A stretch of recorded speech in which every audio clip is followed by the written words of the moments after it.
నా ప్రభు బిడ్డలారా నమ్మండి, నీ బ్రతుకులో దేవుడు ఏదైనా ఆలస్యం చేస్తే అన్యాయం చేస్తున్నాడు అనుకోకు, నిన్ను పట్టించుకోవట్లేదు అనుకోకు.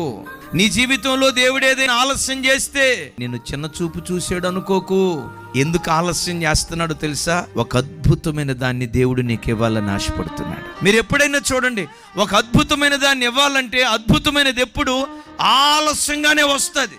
అబ్రహాము శారాల జీవితంలో ఆలస్యం చేశాడు. ఆలస్యం చేసి నవ్వును పుట్టించే ఇస్సాకును దేవుడిచ్చాడు.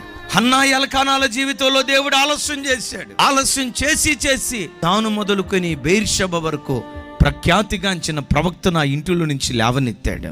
ఎలిజబెత్ జకర్యాల జీవితంలో ఆలస్యం చేశాడు. ఇది ఒక సంతాన విషయంలోనే కాదండి, నీ జీవితంలో దేవుడు ఏ విషయంలో అయినా ఆలస్యం చేస్తా ఉంటే ఒక శ్రేష్టమైన దాన్ని దేవుడు నీ కొరకు సిద్ధపరుస్తున్నాడు అని నమ్మి ప్రభుని స్తుతించుదువుగాక.